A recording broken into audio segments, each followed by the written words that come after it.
네, 선생님, 여러 선생님도 반갑습니다.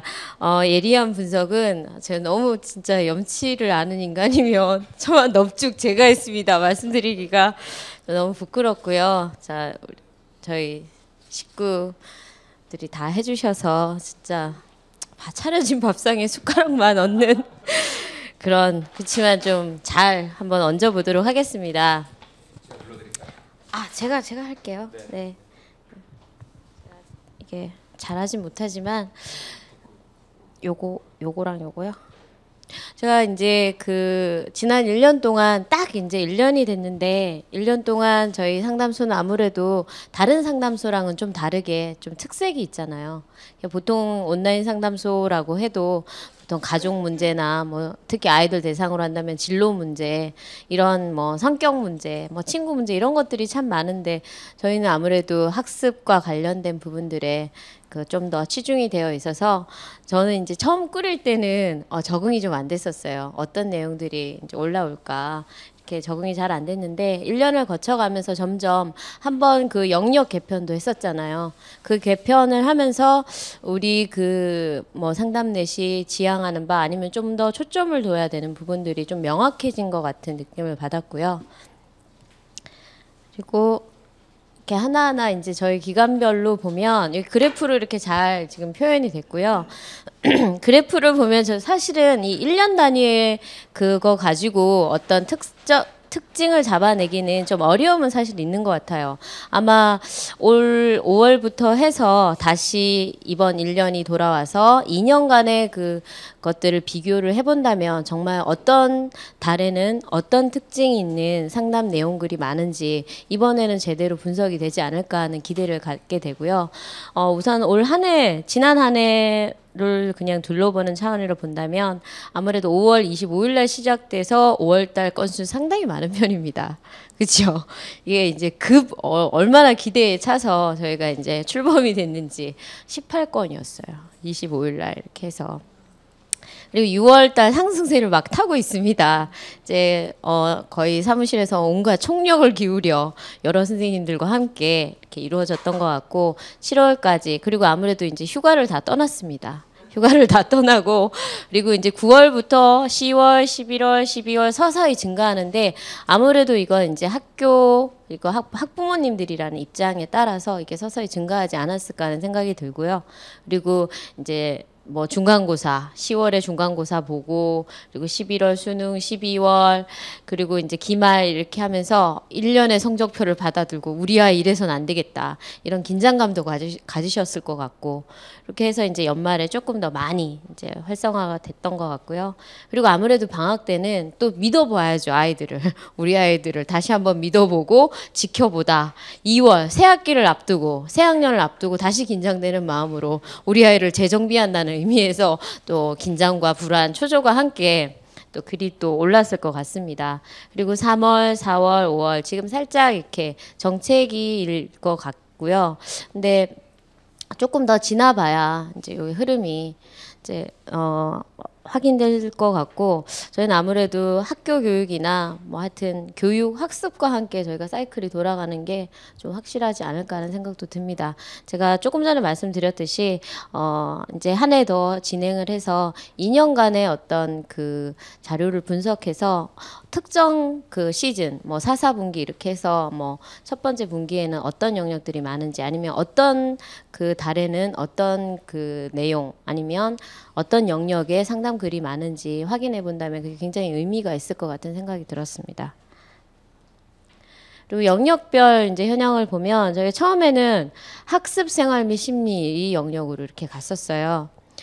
근데 그 영역이 굉장히 보시겠지만 75건으로 굉장히 많았고 그래서 이 영역을 좀 분리해도 의미가 있을 것 같은 생각이 들었습니다. 왜냐하면 생활이나 심리 이 부분이 우리가 일반 상담소에서 흔히 다루는 영역들에 해당이 된다고 저는 보거든요. 뭐 대인관계, 성격, 뭐 친구관계 그리고 뭐 일반적인 생활 태도 문제들이 다 여기에 담겨 있고 학습은 좀 더 여기 영어 사교육과 수학 사교육이라는 뭐 특정 교과와 관련된 학습 영역이 있지만 이 영역에서는 전반적인 것을 다루는 이제 그런 영역으로 떼놓고 그리고 독서지도 밑에 원래 진로가 있었습니다. 근데 진로는 의외로 저희 그 온라인 상담소의 어떤 특징과 좀 맞지 않았던 것 같고, 왜냐면 굉장히 비율이 적었습니다. 그래서 그렇게 해서 저희가 중반에 이렇게 한번 영역을 재정비를 했었고요. 보통은 진로 부분이 굉장히 그 수요가 많습니다. 수요가 학교 상담에서도 아이들이 대부분 관심을 가지는 게 뭐냐면 학습과 진로입니다. 첫 번째가 진로고 그다음에 두 번째가 학습으로 아이들이 많이 상담을 원한다라고 체크를 하거든요. 상담 신청서에 보면. 근데 실제로 아이들이 상담소나 아니면 상담실을 찾는 경우는 바로 이제 그날 겪었던 친구 관계나 아니면 가정 문제로 얘기를 하지만 실제 오는 아이들과 희망 상담은 다르거든요. 그래서 희망 상담이 진로가 굉장히 많단 말이에요. 근데 여기에서 저희 상담넷에서는 진로가 거의 없었습니다. 아무래도 아직 저학년 아이들이나 어린 아이들 대상으로 하는 그 분들이 굉장히 많았고 그런 이유도 있을 것 같고요. 또 진로는 좀 더 그 체계적인 이런 걸 좀 받아야 된다고 생각했을 수도 있을 것 같아요. 어쨌든 저희 그 상담넷을 이용하는 그 대상자들의 연령대나 아니면 자녀들의 연령대 이런 것과 연관이 있지 않을까 그런 생각이 들었습니다. 그래서 진로도 생활 및 심리에서 이제 주로 다루게 돼 있습니다. 뭐 그래프는 이렇게 보시면 영어 사교육과 수학 사교육이 거의 월등하게 이제 쭉 이렇게 뻗어 나오셨고요. 이 영역 상담위원님들이 굉장히 애를 많이 써주셨습니다. 굉장히 적극적이시고요. 그리고 내용도 굉장히 풍성하고 알차서 더 거기에 계속 꼬리를 물고 이어졌던 것 같습니다.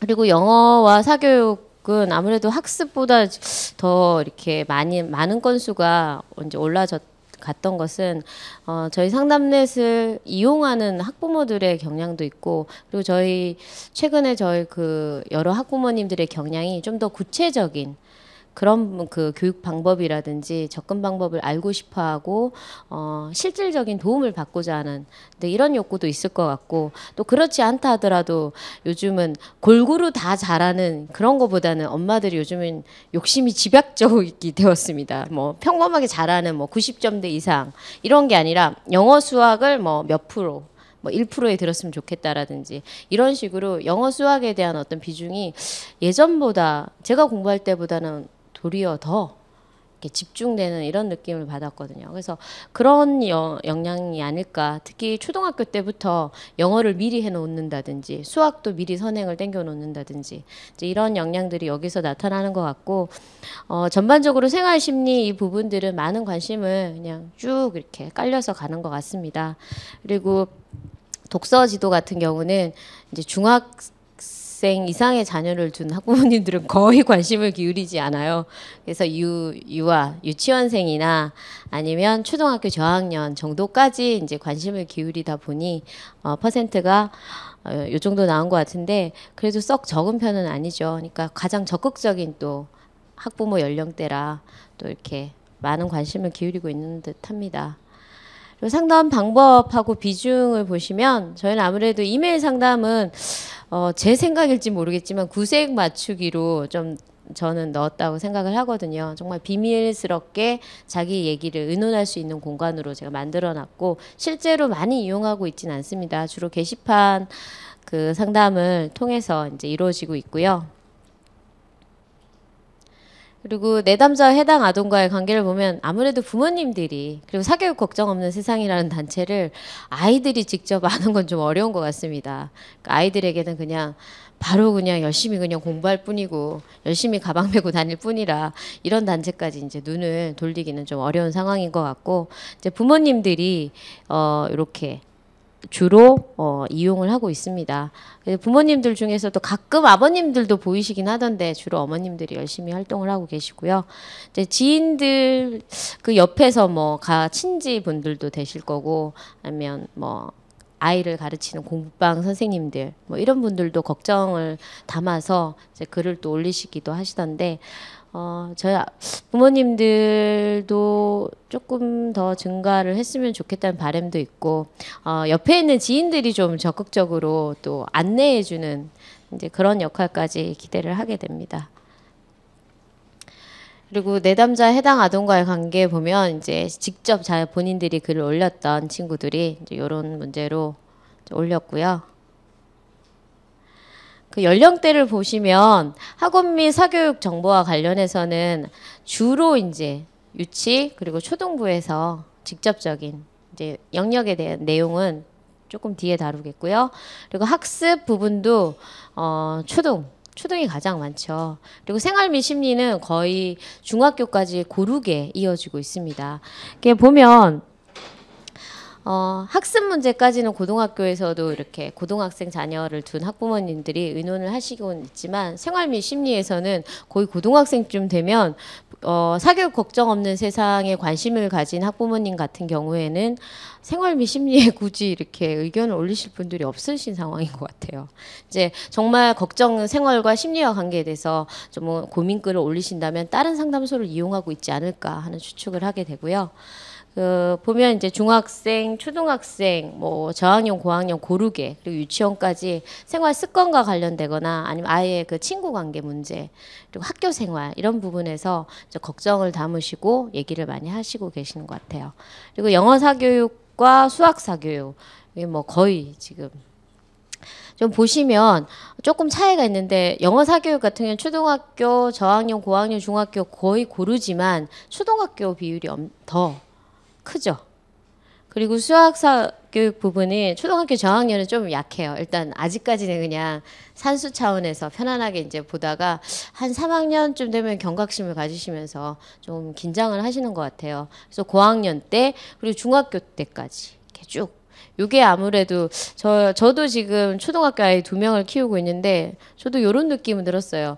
영어는 좀 조금 더 어릴 때부터 왠지 시켜도 될 것 같은 느낌을 받고요. 그리고 또 그래야만 될 것 같은. 뭐 발음이건 뭐건 하여튼 그런 느낌을 받는데 수학은 이제 얘가 중학교 때까지 쭉 지켜봐야 되고 뒤로 갈수록 더 걱정의 비중이 더 커지는 것 같더라고요. 그래서 이런 추세가 아닐까 그런 생각이 들었습니다. 그리고 독서 지도도 뭐 중학교, 고등학교도 나오지만 아무래도 이제 초등학교 요때 특히 관심을 많이 기울이고 있는 게 보이고요. 영역별 자주 묻는 질문을 보면 요건 제가 넘어가겠습니다. 학원 및 사교육 보면 상황 예를 들면 제가 맞벌이인데 우리 아이를 자기주도를 시킬 수가 있느냐 아니면 학원을 보내서 얘를 집에 있는 시간을 좀 케어를 해야 하는 이제 그런 실질적인 고민들도 하셨고요. 이제 그런 거보다 이제 어떤 형태로 내가 사교육을 시키느냐 어떤 형태의 교육을 시킬까 이제 그런 물음에 대한 것들이 많았습니다. 그래서 다양한 상황에서 그리고 어떤 형태, 뭐 수학, 사고력 수학과 뭐 선행, 뭐 이런 부분들에 대한 고민들 그리고 이런 효과가 있나요? 이런 것까지 이제 질문을 하고 있습니다. 근데 이제 저도 이렇게 보면서 다양한 상황에서 그 맞벌이 부부나 뭐 시골에서 이럴 때 사교육 어떻게 시키나 우리 아이 케어를 하면서 공부는 어떻게 시키나 이런 질문들을 하는 글을 봤을 때 정말 이거는 뭐 내 가치가 이러니까 이렇게 쉽게 이렇게 하세요라고 말하기가 좀 굉장히 어려웠습니다. 그 개인별의 어떤 상황들이 있기 때문에 그래서 최선을 다해서 다 답변은 상담위원님들이 다행히 달아주셨는데 이런 부분은 정말 같이 앞으로도 고민해야 되고 개인의 힘으로 해결하기 어려운 부분들이라 좀 걱정이 많이 됐었고요. 그 학습 영역 보면 학습 태도와 학습법에 대한 이런 고민들이 거의 비슷하게 이루어지고 있었습니다. 그래서 태도 같은 경우 공부하기 싫고 아니면 스트레스 받고 있는데 이걸 어떻게 하면서 잘 끌어줄 수 있을까? 이제 공부를 안 시키는 게 아니라 끌어주는 거에 초점이 맞춰 있었어요. 이런 거 돼 있고 그다음 학습법 같은 경우는 이제 적절한 방법, 뭐 예습 복습 방법이라든지 그리고 습관 형성을 어떻게 해줘야 하나 구체적인 질문들도 이제 점점 늘어나고 있었고요. 그리고 생활 및 심리는 이제 아이들이랑 직접 이제 학습 장면에서 부딪히는 것 같아요. 그래서 내가 부모로서 우리 아이의 행복을 위해서 지금 하고 있는 게 제대로 하고 있는가. 그러니까 부모 역할에 대한 고민들. 내가 잘하고 있나. 내가 아이의 행복을 위해서 지금 뭔가 아이한테 막 투자하고 또 아이를 이렇게 이끌고 있는데 이게 정말 아이한테 행복한 길인가. 라는 고민들을 굉장히 많이 하시는 것 같아요. 그런데 또 그냥 섬에서 사는 게 아니니까 우리 이 사회에서 또 아이가 또 낙오되지 않게 하는 또 그런 또 생각도 있으니까 쉽지 않게 또 고민도 많이 하시고 있고요. 그 과정에서 또 아이들이랑 그 트러블이 생기면서 그것 때문에 갈등하고 고민하시는 분들도 이제 있으신 것 같아요. 그리고 아이들 특히 뭐 중학생 아이들에 대한 것도 있었지만 초등학교 보내고 나서 초등학교는 일단 뭐 초반에는 대인관계잖아요. 우리 아이가 잘 적응할 수 있을까? 이제 대인관계가 좀 편하다 싶으면 공부에 이제 집중하게 되잖아요. 친구 관계가 좋으면 이제 공부에도 좀 신경 쓰길 바라는데 일단 처음에 친구 관계에서 좀 고민이 될 때, 그리고 학교 선생님과 관계라든지 이런 부분에서 고민을 하시는 분들이 있었고요. 그리고 생활 습관, 성격, 아이 성격, 뭐 예민하고 아니면 소심하고 이런 성격에 대한 얘기들도 좀 많았습니다. 이게 더 많았죠. 생활 습관 및 성격에 대한 고민들이.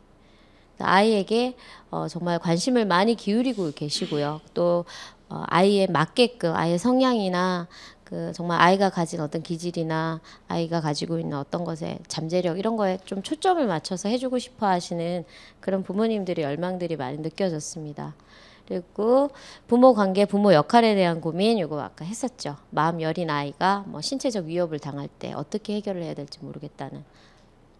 그리고 생활 습관 및 성격, 그리고 진로 요게 다 포함되어 있습니다. 그리고 영어 사교육 공부도 이런 식으로 나와 있는데요. 뭐 사교육 할까 말까가 일단 고민이죠. 그리고 애가 싫은데 이걸 어떻게 보내야 하나, 어떻게 해야 할까. 그리고 이제 보내기로 했어요. 그리고 아이도 오케이 했어요. 그럼 어떤 거를 해야 하나, 어떤 게 가장 효과가 좋을까에 대한 고민도 많으셨고요. 그리고 집에서 할 때 어떤 식으로 했으면 좋은가, 이제 직접적인 방법을 좀 알고 싶어 하시고요.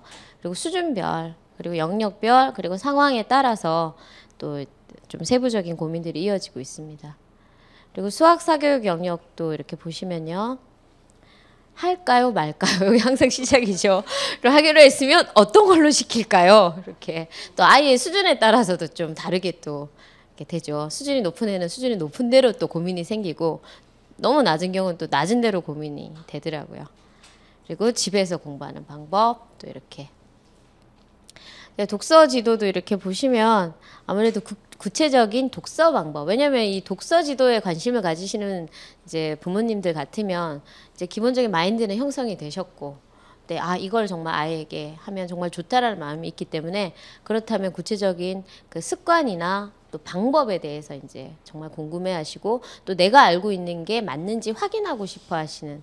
그래서 이미 들은 것은 많지만 또 한 번 더 확인받고자 하는 또 욕구들이 있으신 것 같아요. 이런 내용들이 있습니다. 자, 이렇게 해서 저희 그 준비하신 거를 잘 전달이 되었는지 모르겠습니다. 네, 이상입니다.